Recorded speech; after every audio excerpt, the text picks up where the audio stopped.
Oke, pada kesempatan hari ini kita sudah pertemuan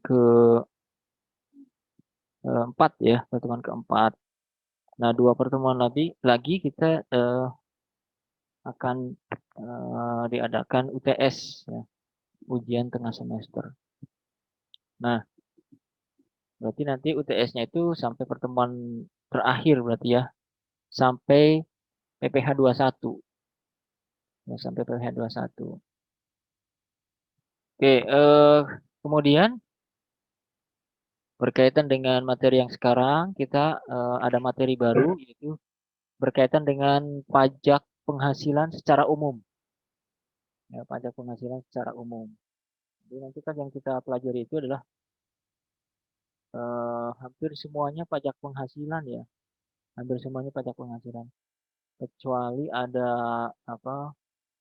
Ada biaya materai sama kalau nggak salah PPN ya. Nah, itu selain pajak penghasilan. Itu nanti tersendiri ya. Pembahasannya itu tersendiri. Maksudnya tidak ada penjelasan secara umum.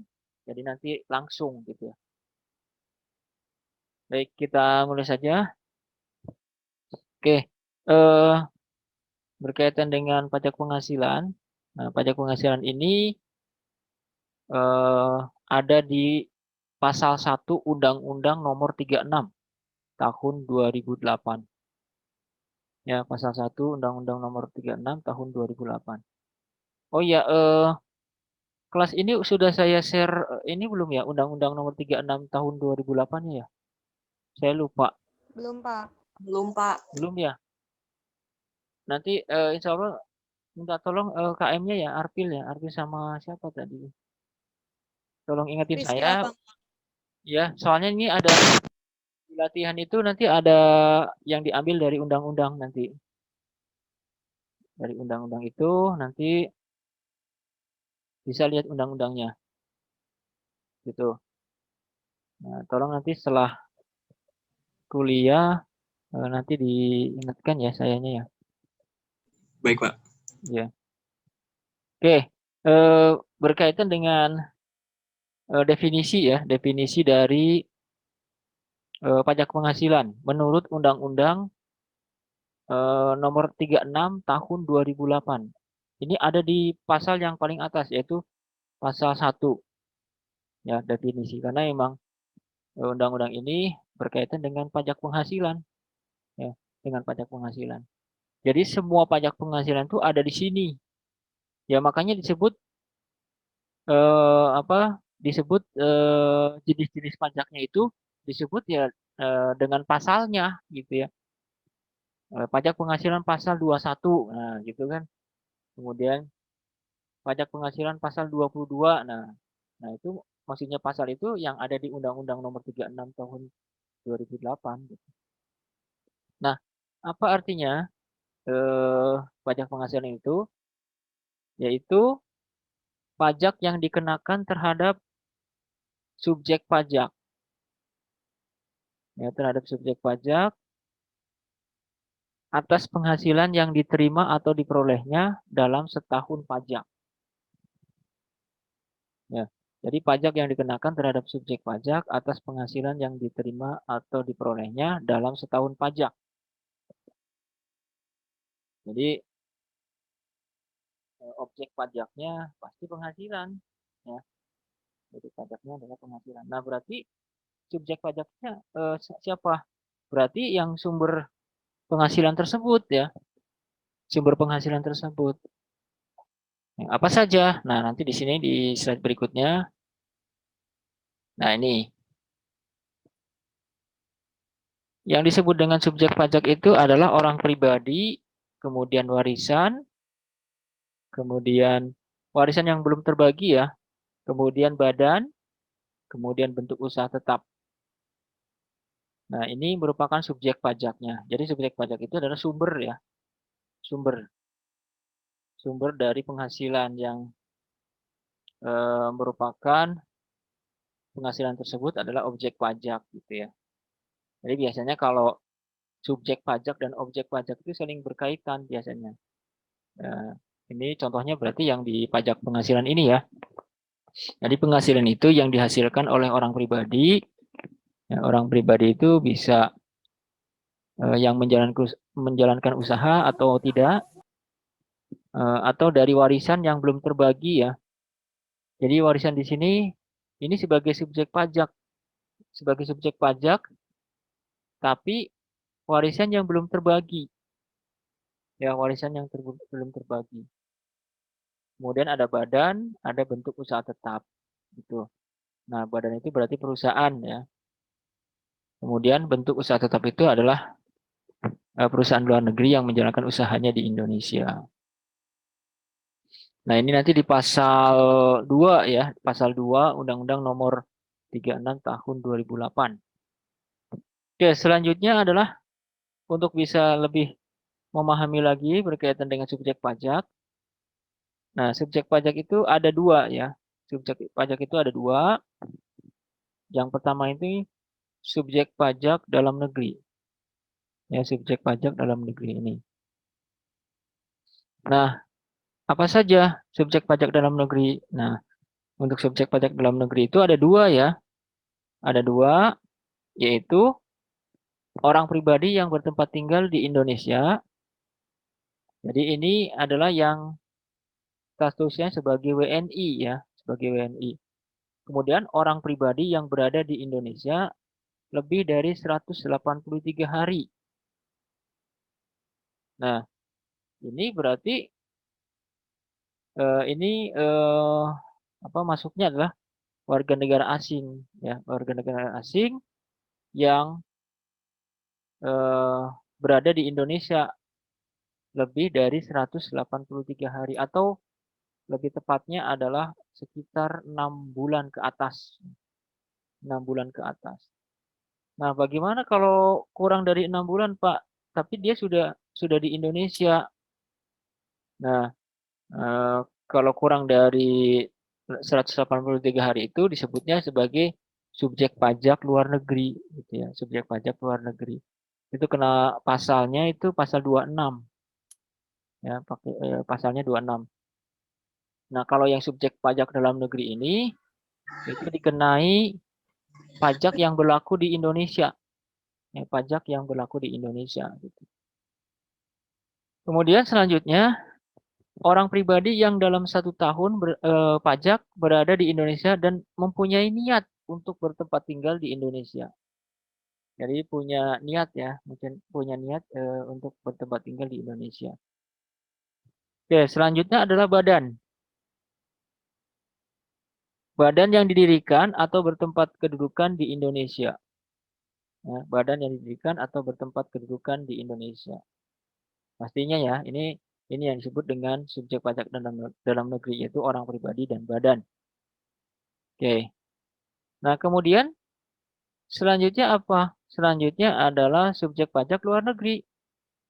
Ya, subjek pajak luar negeri itu ya ini kebalikan dari subjek pajak dalam negeri tadi. Ini saya merah-merah gitu ya. Ini sebagai perbedaan antara eh, apa namanya? Subjek pajak dalam negeri atau subjek pajak luar negeri gitu. Nah, kalau yang luar negeri ini adalah orang pribadi yang tidak bertempat tinggal di Indonesia. Jadi udah jelas ya, ini WNA berarti ya, WNA. Kemudian orang pribadi yang berada di Indonesia tidak lebih dari 183 hari. Jadi kurang dari 6 bulan. Ya, itu disebutnya adalah subjek pajak luar negeri. Nah, ini kena pasal dengan tarif sepadan. Tadi pasal 26 tadi ya, tarifnya itu hanya satu, yaitu 20%. Jadi semua penghasilan yang diperoleh oleh subjek pajak luar negeri itu tarifnya sama gitu ya, tarifnya sama. Itu. Kemudian badan yang tidak didirikan dan tidak bertempat tinggal kedudukan di Indonesia yang menjalankan usaha atau melakukan kegiatan bentuk usaha tetap di Indonesia. Gitu ya. Atau badan yang didirikan atau bertempat kedudukan di Indonesia. Tuh. Jadi kalau apa namanya? Kalau badan gitu ya, kalau badan itu berarti yang tidak didirikan dan tidak bertempat tinggal atau bertempat kedudukan di Indonesia ya. Itu disebutnya dengan subjek pajak luar negeri.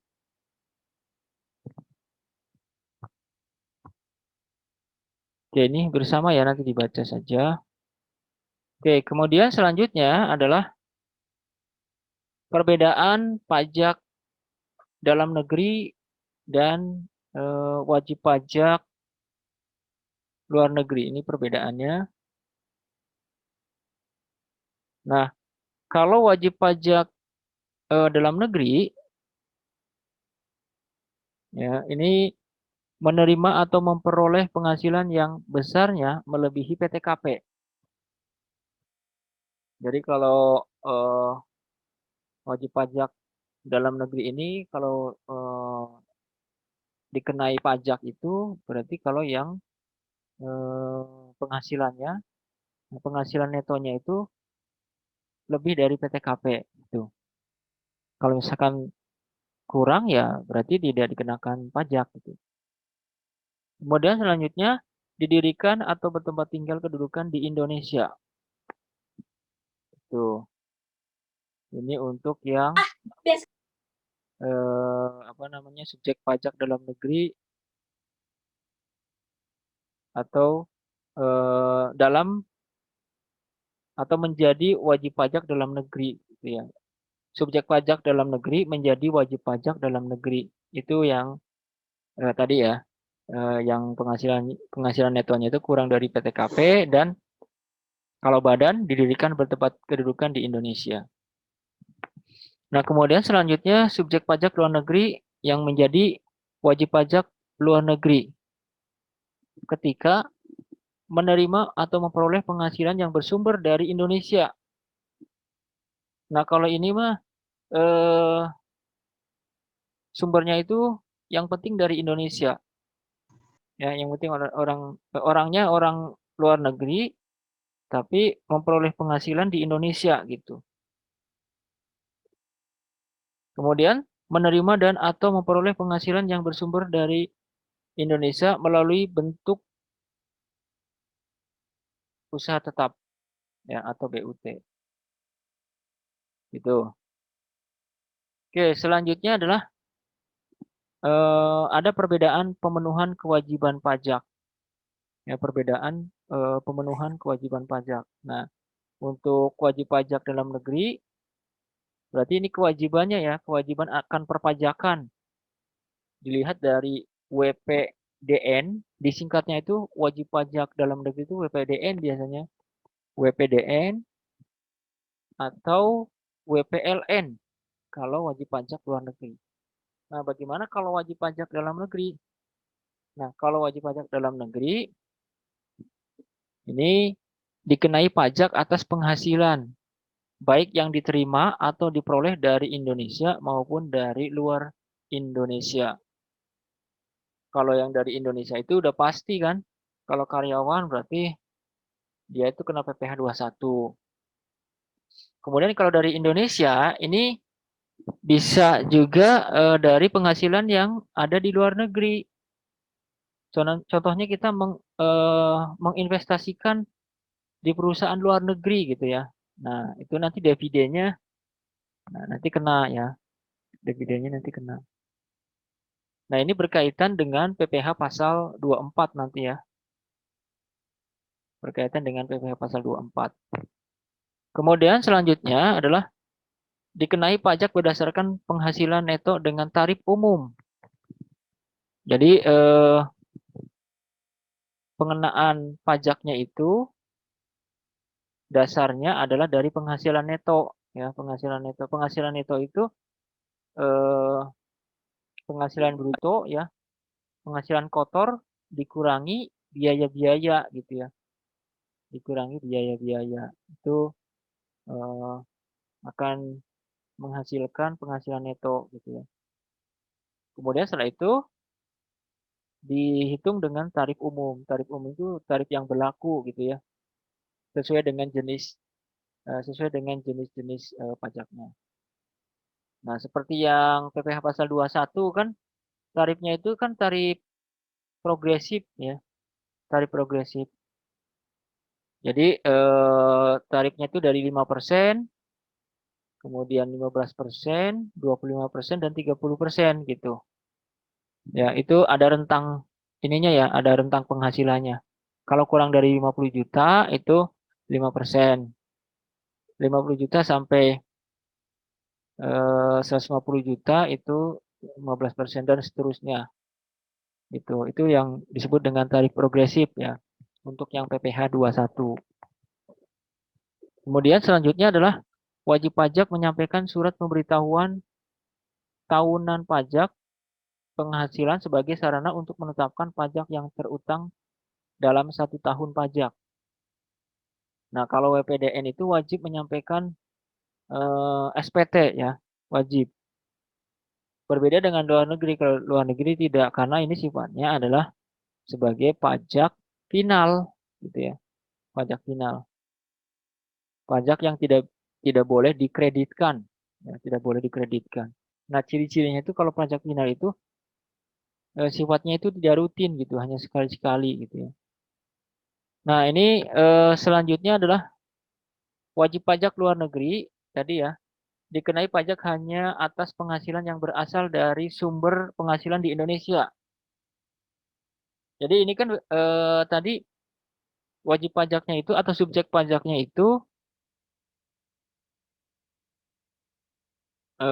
apa namanya, berasal dari luar negeri ya, atau orang atau WNA lah ya, WNA. Nah,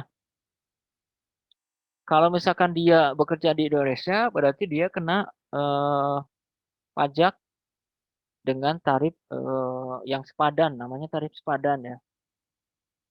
Asal orang tersebut berada di Indonesia kurang dari 183 hari gitu ya. Ini yang wajib pajak luar negeri. Jadi sebenarnya penjelasan yang tadi itu ya, yang di awal tadi, yang termasuknya subjek pajak luar negeri itu, ya, itu berurutan ya.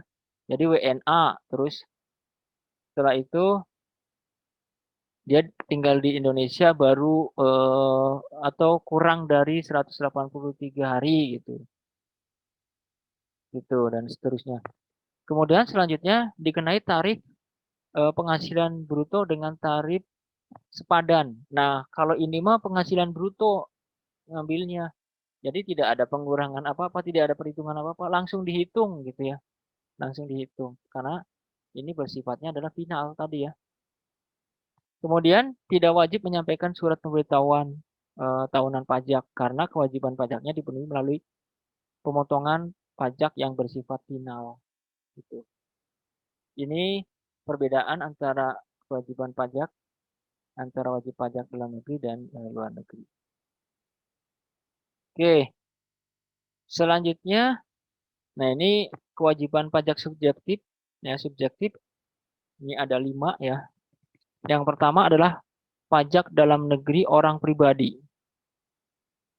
Pajak dalam negeri orang pribadi. Kewajiban pajak subjektif orang pribadi itu dimulai saat lahir. Ya, saat lahir. Kemudian untuk orang pribadi yang berada di Indonesia lebih dari 183 hari dalam jangka waktu 12 bulan, kewajiban pajak subjektifnya dimulai sejak hari pertama ia berada di Indonesia. Kemudian, kewajiban pajak subjektif orang pribadi berakhir pada saat ia meninggal dunia atau meninggalkan Indonesia untuk selama-lamanya. Kemudian selanjutnya adalah pajak dalam negeri badan. Ya, pajak dalam negeri badan. Ini dimulai saat badan didirikan atau bertempat kedudukan di Indonesia. Dimulai saat badan didirikan atau bertempat kedudukan di Indonesia. Kemudian diakhiri ketika badan dibubarkan atau tidak lagi bertempat kedudukan di Indonesia. Itu pajak dalam negeri badan. Nah, kemudian pajak luar negeri melalui BUT.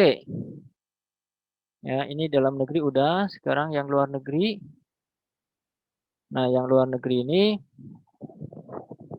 luar negeri melalui BUT dimulai pada saat BUT tersebut berada di Indonesia. Membuka cabangnya gitu ya. Pertama kali dia membuka cabangnya. Berarti dalam jangka waktu 1 tahun. Berarti kalau sudah 1 tahun berarti dia mulai membuat laporan pajaknya. Kemudian setelah itu diakhiri pada saat BUT tersebut tidak lagi berada di Indonesia. Oke, selanjutnya adalah nah ini yang keempat, pajak luar negeri tidak melalui BUT.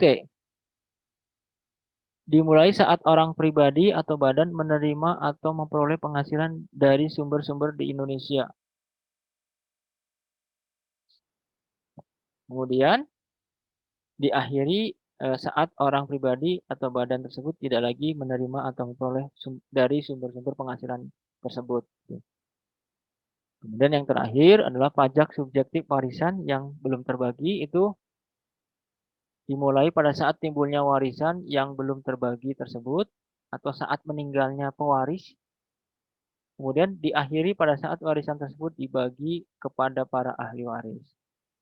Jadi kalau sudah warisannya sudah dibagikan, berarti tidak kena pajak gitu ya. Karena sudah diterima oleh ahli warisnya gitu ya. Jadi harta tersebut tidak kena pajak. Oke, selanjutnya adalah yang tidak termasuk subjek pajak ya.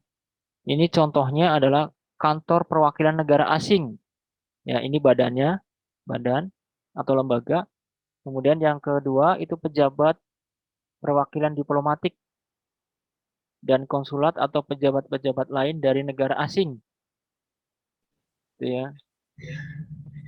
Kemudian ada lagi dari organisasi-organisasi internasional. Dengan syarat Indonesia menjadi anggota organisasi tersebut. Kemudian selanjutnya adalah pejabat-pejabat perwakilan organisasi internasional. Tuh, ini ada 4 ya. Oke. Selanjutnya adalah berkaitan dengan objek pajak ya, dengan objek pajak. Kalau tadi subjek pajak berarti sudah selesai. Sekarang objek pajak penghasilan. Jadi penghasilan yang dikenai pajak gitu ya. Penghasilan yang dikenai pajak. Nah, apa saja? Penghasilan-penghasilan apa saja gitu ya. Penghasilannya itu adalah penggantian imbalan berkenaan dengan pekerjaan atau jasa yang diterima atau diperoleh. Ini contohnya gaji ya, gaji karyawan. Kemudian hadiah dari undian. Kemudian laba usaha, keuntungan penjualan. Kemudian ada penerimaan kembali pembayaran pajak. Ada bunga ya, ada dividen, ada royalti, ada sewa penghasilan lain. Ya, sewa bangunan, sewa kendaraan. Gitu. Ini kena pajak ya, kena pajak. Bisa pajak pasal 23, bisa pajak pasal 4 ayat 2 gitu. Kemudian penerimaan atau perolehan pembayaran berkala, keuntungan karena pembebasan utang, keuntungan selisih kurs mata uang asing, ya. Kemudian ada selisih lebih karena penilaian kembali aktiva. Nah ini disebutnya juga sebagai revaluasi aktiva. Jadi aktiva yang kan biasanya aktiva itu kan ada penyusutannya ya, ada penyusutannya. Nah pada saat penyusutannya sudah habis, tapi aktivanya masih bisa dipakai, itu bisa dinilai lagi. Ya, bisa dinilai lagi untuk beberapa tahun ke depan. Nah, selisih dari penilaian tersebut itu ada pajaknya gitu. Nah, ini 10% ya ininya. Pajak. Kemudian ada premi asuransi. Ada iuran yang diterima atau diperoleh perkumpulan dari anggotanya. Tambahan kekayaan neto, penghasilan dari usaha berbasis syariah, imbalan bunga dan surplus Bank Indonesia. Ini nanti penjelasannya bisa dibaca di buku ini ya, di bukunya gitu. Oke, selanjutnya adalah Nah, ini objek pajak yang dikenakan yang bersifat final. Ini penghasilan bunga berupa bunga deposito, kemudian penghasilan berupa hadiah undian, penghasilan dari transaksi saham, dan penghasilan dari transaksi pengalihan harta, serta penghasilan tertentu lainnya. Ini suara apa ya?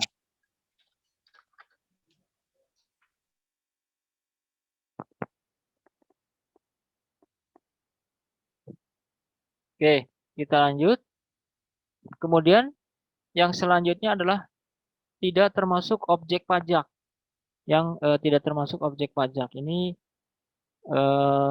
contohnya adalah bantuan atau sumbangan, kemudian harta hibah yang diterima oleh keluarga sedarah dalam garis keturunan lurus atau 1 derajat.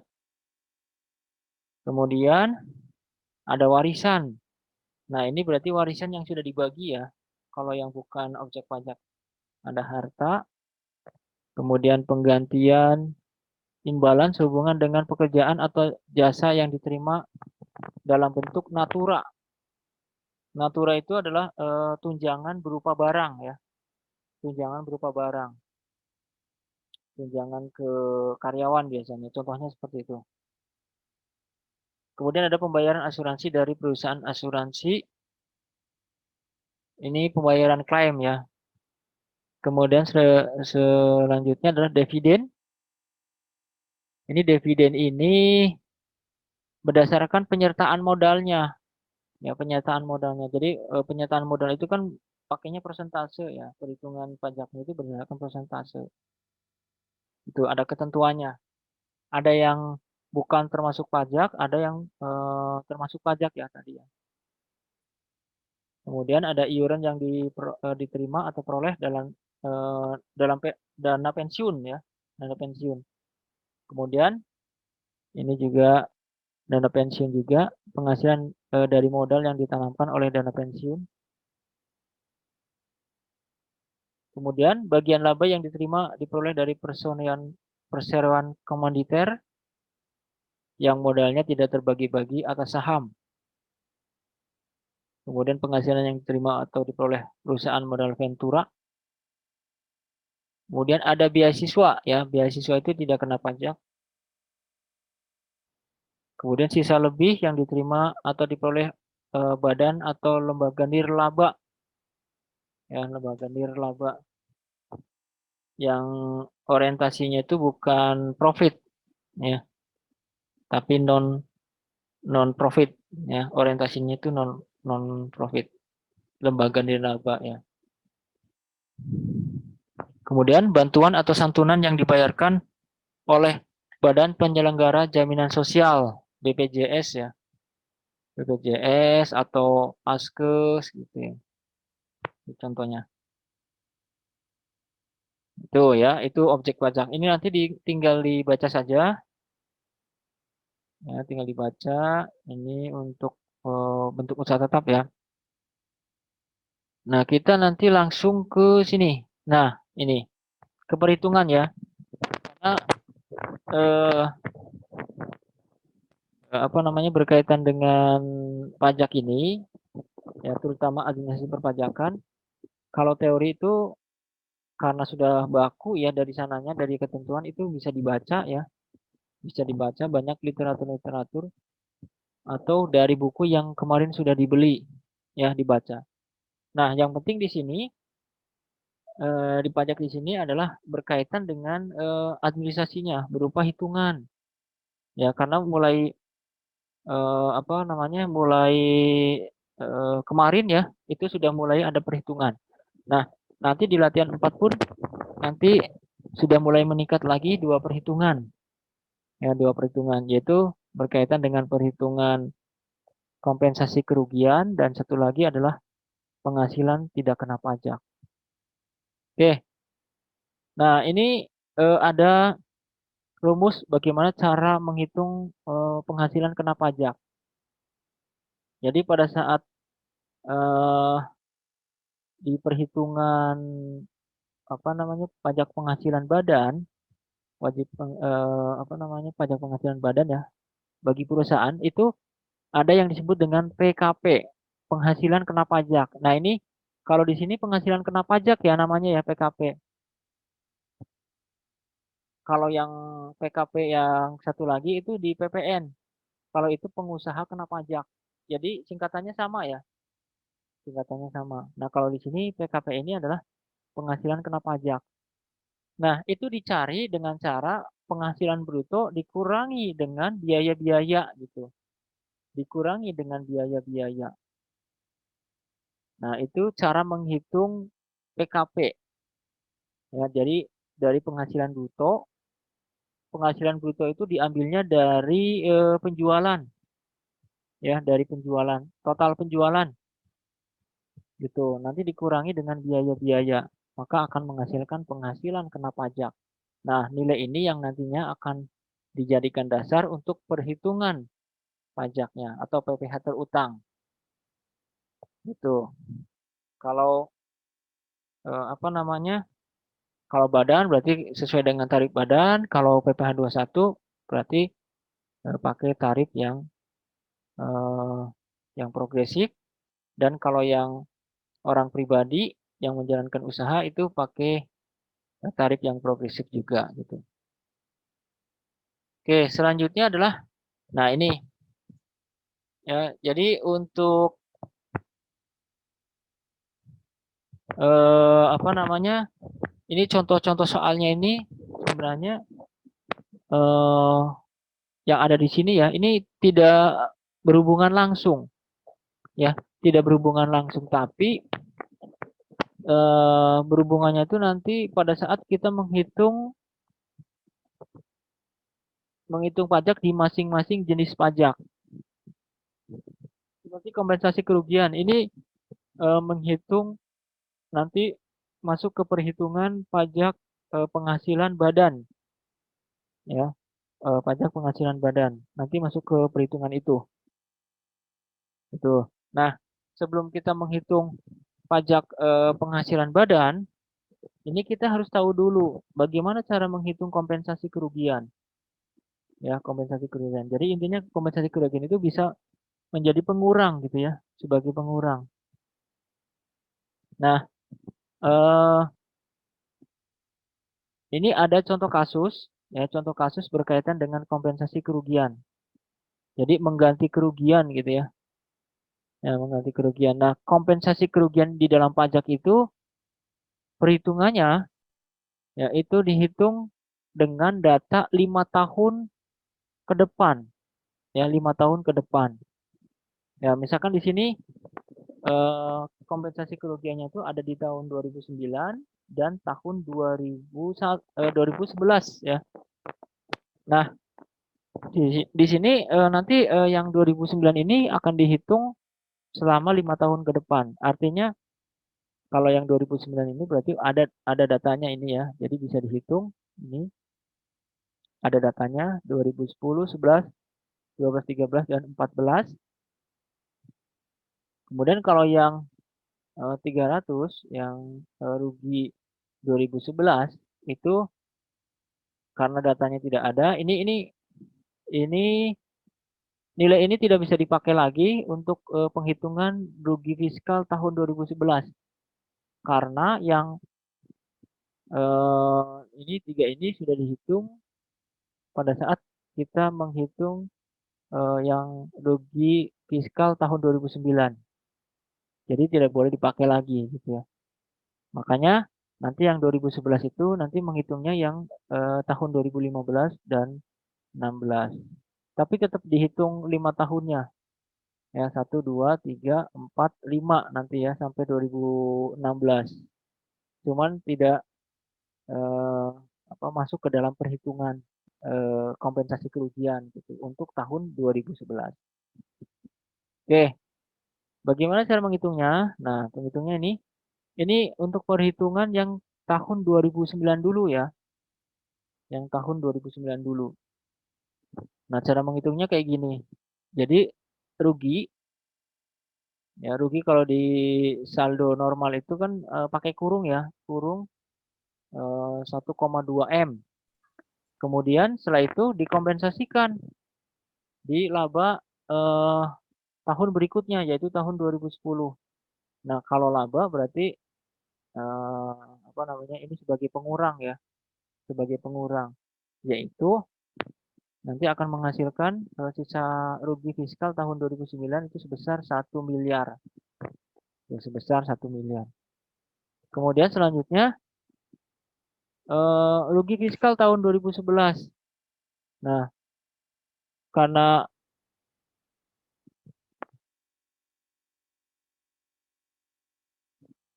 tahun 2011 ini rugi, ini tetap dimasukin ya nilainya, cuman tidak dihitung, tidak masuk perhitungan. Ya, tidak masuk perhitungan. Artinya yang tahun 2011 ini tidak berpengaruh. Makanya di sini sisa sisa ruginya itu tahun 2009 itu sama dengan yang di atas. Sama dengan yang di atas. Kemudian yang selanjutnya tahun 2012 itu nihil. Nah, nihil juga sama ya. Karena nihil kan 0, jadi apa namanya, saldonya atau sisa rugi fiskalnya itu masih tetap sama. Kemudian baru tahun 2013 dan 2014 itu mengalami laba. Ya, sebagai kompensasi 100 juta, jadi saldonya tinggal 900 juta. Kemudian laba tahun 2014 800 juta, sehingga sisa rugi tahun 2009 itu 100 juta gitu ya. 100 juta. Nah, kalau rugi gini tidak bisa untuk mengurangi karena rugi kan ya. Itu. Kemudian selanjutnya adalah, nah, selain perhitungan Anda juga harus apa namanya, membuat keterangan ya, terutama untuk keterangan yang rugi fiskal tahun 2011 ini. Gitu. Nah, keterangannya seperti ini. Jadi yang tahun 2009 pun harus dikasih keterangan, dan yang tahun 2011 pun harus dikasih keterangan. Nah, ini kalau ruginya 2 ya. Kalau misalkan ruginya lebih dari 2, berarti nanti keterangannya ada lagi di sini. Di bawah, seperti yang ada di latihan 4 ya. 4 nanti itu ada 3 rugi. Jadi nanti bikin keterangan satu lagi di sini. Gitu.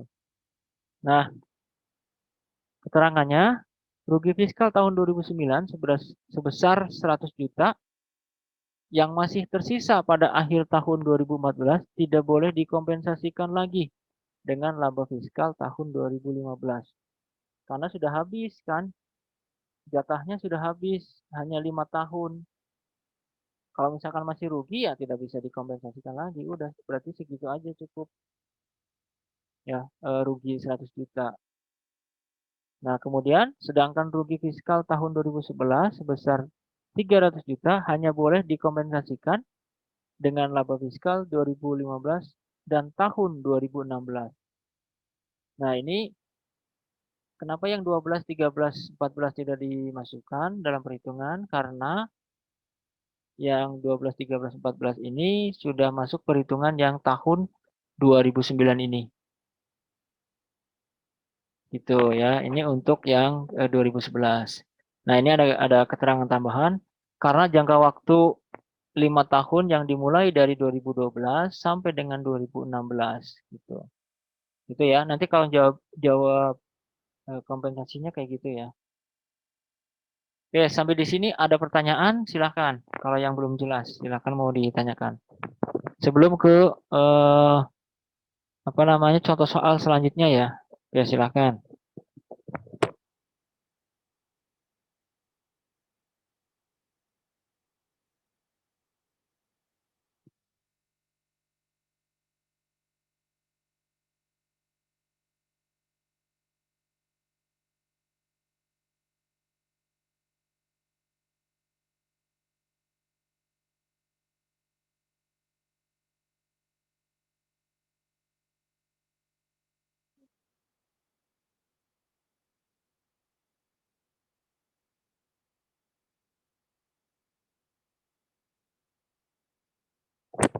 Oke, ada yang mau ditanyakan?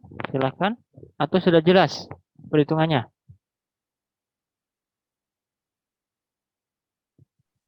Sudah, Sudah Pak. jelas, Pak. Oke. Oke, berarti untuk yang ini sudah jelas ya. Nah, untuk selanjutnya ini berkaitan dengan PTKP ya, berkaitan dengan PTKP. Ini juga tidak secara langsung berhubungan dengan perhitungan-perhitungan yang sebelumnya tadi ya. Tapi ini harus apa namanya? Harus dipahami ya pada saat kita menghitung PTKP. Nah, apa itu PTKP? PTKP itu adalah penghasilan tidak kena pajak. Ya, PTKP itu adalah penghasilan tidak kena pajak. Ini fungsinya adalah sebagai istilahnya itu batasan gitu ya. Batasan untuk pembayaran pajak. Karena kan pada saat tadi di awal itu kan sudah dijelaskan juga ya. Kalau penghasilan netonya itu di bawah PTKP, berarti dia tidak dikenakan pajak gitu ya. Tapi kalau di atas PTKP, dia dikenakan pajak. Makanya ini sebagai, kalau menurut saya ini sebagai batasan. Nah, PTKP ini, ya PTKP ini apa namanya? Jadi nilainya itu harus dihitung dulu ya. Nilainya itu harus dihitung dulu. Nah, cara menghitungnya nanti di soal ya, nanti ada. Nah, cuman pada saat menghitung itu harus ada dasarnya. Ya, harus ada dasarnya. Dasarnya apa? Dasarnya yaitu ini.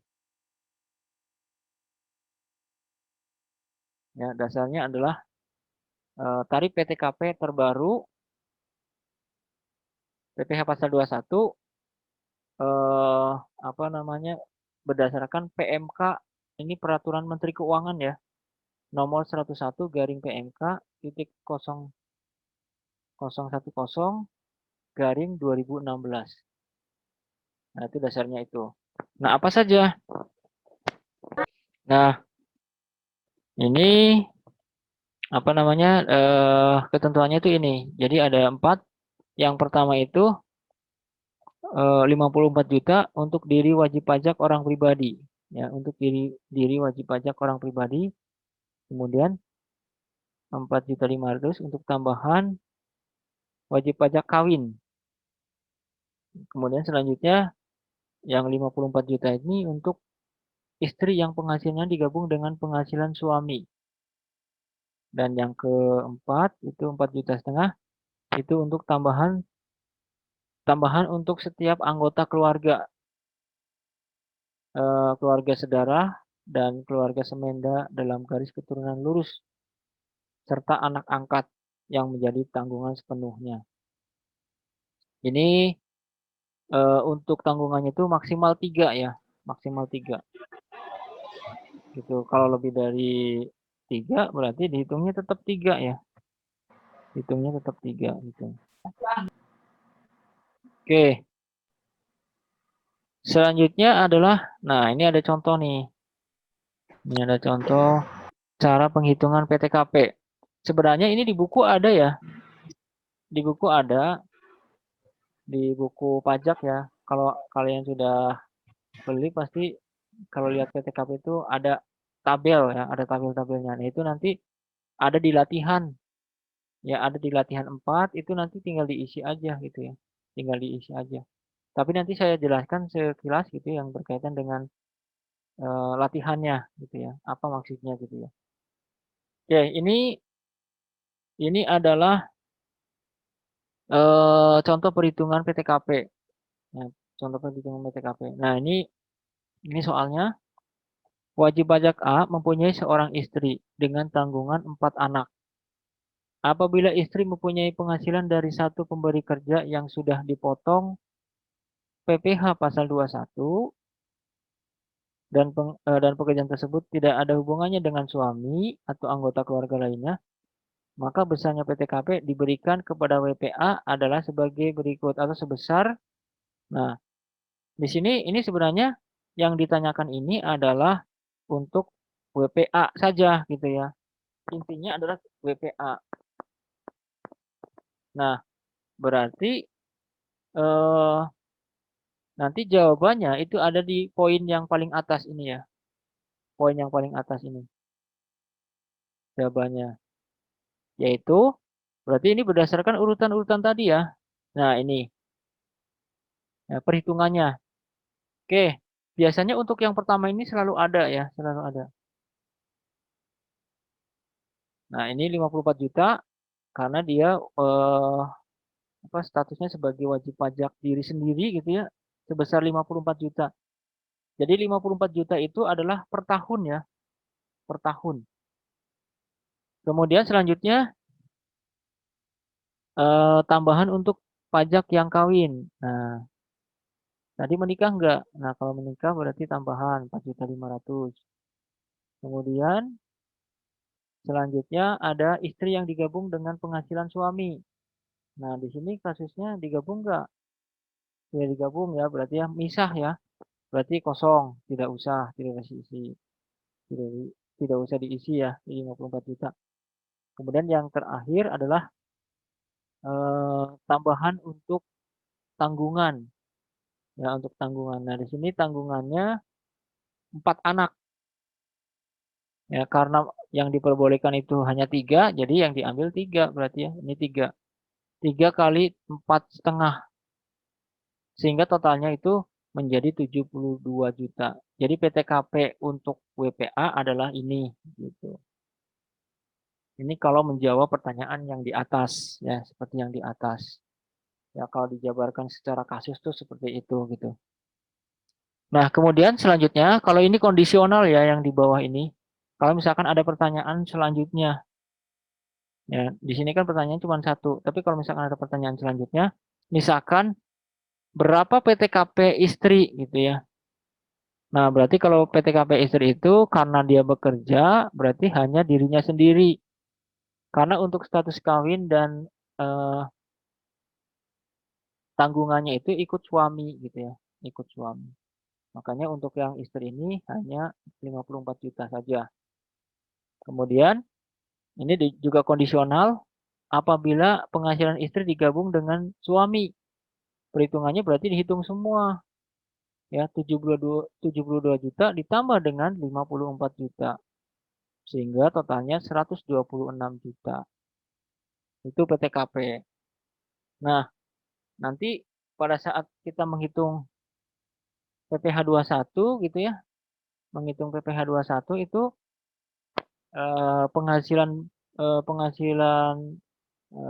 gajinya itu disetahunkan dulu. Ya, disetahunkan dulu baru setelah itu disebulankan. Tuh, nanti ada ya nanti di bahasan PPh 21 nanti. Nah, kalau sudah keluar pajak PKP tadi ya, baru nanti kalau sudah ada penghasilan neto baru nanti dibandingkan dengan PTKP. Kalau sudah nanti akan keluar PKP kalau misalkan ada lebihnya gitu ya, atau penghasilan neto lebih besar daripada PTKP. Ya, itu disebut dengan PKP, penghasilan kena pajak gitu ya. Nah, kemudian ini sebagai perhitungan dari PTKP-nya. Baik, itu saja mungkin untuk penghitungan PTKP. Kira-kira ada yang mau bertanya?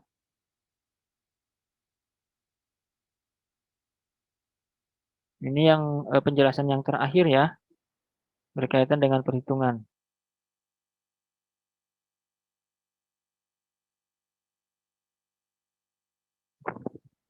Boleh yang mau bertanya silakan. Atau sudah jelas? Ini juga sudah jelas kira-kira. Bapak izin bertanya. Ya, boleh silakan. Jadi besaran PKP per gajinya itu tetap atau berapa persennya? Besarnya PTKP Iya. itu tetap atau gimana? Gimana nih pertanyaannya? Iya, PTKP-nya kan tetap ya nggak sesuai persentase gajinya gitu. Bukan, Nggak iya. sekian persen gaji. Tetap sesuai dengan perhitungan. Oh iya, Perhitungan oke, Pak. PTKP sesuai dengan ketentuan, maaf. ketentuan dari PMK tadi ya. Yang Oh ini nih. iya. Dari sini nih. Perhitungannya itu sama ini. Dasarnya dari sini nanti. Bukan berdasarkan apa namanya gaji karyawan, bukan. Gaji karyawan atau apa namanya atau penghasilan, bukan ya, penghasilan bersih bukan. Tapi dari ketentuan ya, besarannya dari Iya, ketentuan. Pak. Nah, itu ya maksudnya ya. Iya, Pak, betul. Ya. Jadi dihitung dulu ya, dihitung dulu. Dihitung dulu dari kondisi keluarga, berarti kondisi keluarganya berkaitan dengan anak, ya tunjangan, terus statusnya gitu ya. Nah, itu dihitung dulu untuk dasar perhitungan PTKP-nya gitu. Oke. Siapa lagi yang mau bertanya? Kira-kira?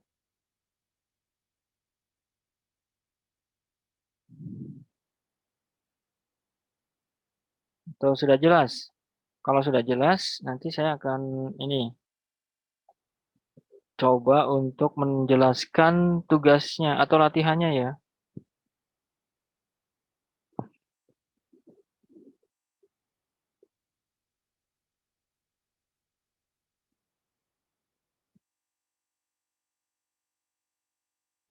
Sudah jelas? Saya kira udah jelas ya, kayaknya nggak ada yang bertanya ya. Apa udah Iya, Pak. ngantuk nih? Sudah jelas, Pak.